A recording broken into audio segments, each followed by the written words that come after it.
से क्लास साफ होने पर मैंने मोटर बाइक को किक लगाई और घर की तरफ रवाना हुआ। कच्ची पक्की सर्विस लेन पर मकामी कॉलेज की लड़की तेज कदम उठाती बस स्टॉप की जानिब बढ़ रही थी। उसके बिल्कुल उकब में एक लड़का भी उसी चाल में चला जा रहा था, जिससे कुछ फासले पर दो लड़के कदरे आहिस्ता चले जा रहे थे। अचानक लड़की का हाथ उठा और लड़की के उड़ते आंचल को पकड़ लिया। वो चांद सा चेहरा, सितारा आंखें जैसे एक लम्हे में आंचल के रंग की मानंद जर्द पड़ गईं। पेशर इसके कि वो लड़की चकरा कर गिर पड़ी, मैंने बाइक को सड़क पर खड़ा किया और लड़की की मदद को पहुंचने तक इर्द गिर्द के माहौल का जायजा लिया। आंचल को लड़के की गिरफ्त से आजाद करवाते और दो एक थप्पड़ रसीद करते तक उसके दोनों साथी भी मौके पर पहुंच चुके थे। किस्सा मुख्तसर कि वेट लिफ्टिंग, बॉडी बिल्डिंग और यूनिवर्सिटी एथलेट्स टीम का मेंबर होने की वजह से मैं तीनों लड़कों पर मुकम्मल तौर पर हावी हो चुका था कि अचानक कोई चीज पहलू में घुस गई।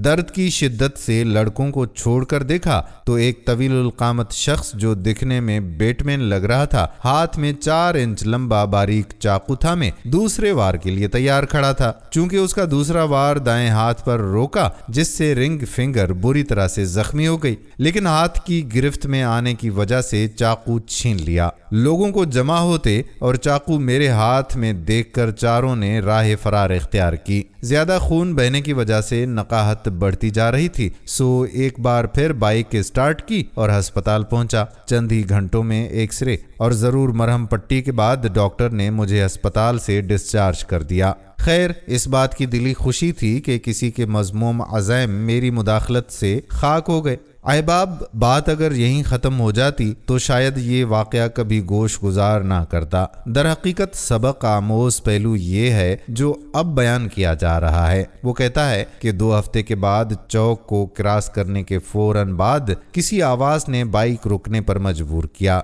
एक बारिश साहब थे मोटरसाइकिल पर, जिनके साथ वही जर्द आंचल वाली लड़की थी। सलाम और दुआ हुई तो फरमाने लगे कि थोड़ा वक्त चाहिए, कुछ गुफ्तगू करना है। दिल में ख्याल आया कि शुक्रिया अदा करना चाह रहे होंगे तो मैंने मुआजरत करना चाहिए। इसरार पर करीब ही फास्ट फूड का रुख किया। मेरे लिए कॉफी का आर्डर दिया और अपने लिए चाय लेकर आ गए। मैं इंतजार करने लगा कि साहब क्या फरमाते हैं। वो फरमाने लगे कि मेरा नाम अशरफ है और मैं सरकारी मुलाजिम हूँ, सुपरिटेंडेंट के ओहदे पर काम कर रहा हूँ। उन्होंने कदरे तवक्कुफ से कहना शुरू किया। ऐसा लग रहा था कि वो मुंतशिरुल अल्फाज को समेट कर कुछ कहना चाह रहे थे, लेकिन अल्फाज जैसे किसी जुमले का रूप धारने से पहले ही बिखर जाते थे। वो फरमाने लगे कि इस वाक़े के बाद मैं रोज बेटी को खुद कॉलेज छोड़ता हूँ और लेता हूँ, सिर्फ इस उम्मीद पर कि किसी रोज आपसे मुलाकात हो जाए और माफ़ी मांग सकूं। अशरफ साहिब ने बात बढ़ाते हुए जब कहना शुरू किया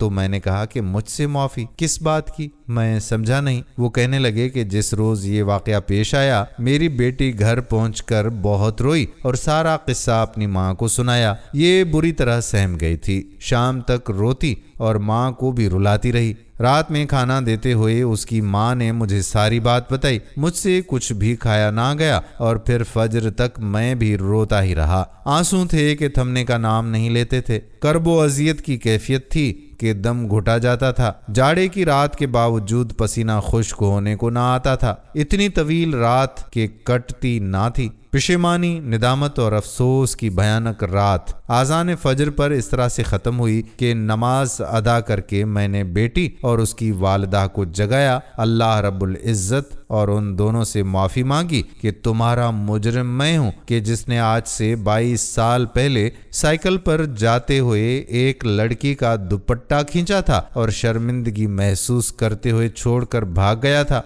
इलाही, मेरी खता यहीं तक थी जो तूने मुझे कानून कुदरत के तहत बावर करवा दी। सो मैं तुझसे माफ़ी का ख्वास्तगार हूँ। मेरे गुनाह की सज़ा इससे बढ़कर मुझे और क्या मिलेगी कि अपनी बेटी के सामने आपसे भी माफ़ी मांग रहा हूँ। अशरफ साहब मेरे सर पर शफकत से हाथ फेर कर जा चुके थे, जबकि मैं कॉफ़ी और चाय के भरे हुए डिस्पोजल कप्स को देखकर उस खोई हुई खुशी को दोबारा पाने की कोशिश कर रहा था जो पिछले 2 हफ्तों से मुझे मखमूर किए हुए थी। वो रात जागकर गुजारने और सोचने की अब मेरी बारी थी कि कुदरत किस तरह हमारे किए हमें ही लौटा देती है। इसलिए आप जो भी कदम उठाते हैं, किसी की बहन बेटी के साथ अगर कोई ज्यादती करते हैं तो ये याद रखिएगा कि ये दुनिया मकाफाते अमल है, कल को आपके साथ भी ऐसा ही होगा। इस बारे में आप दोस्तों क्या कहते हैं? अपनी राय कायम करने के लिए कमेंट सेक्शन में हमें जरूर बताइएगा। आने वाली वीडियो तक अपने मेजबान कादिर बख्श कल्होड़ो को इजाजत दीजिए। फी अमानुल्लाह।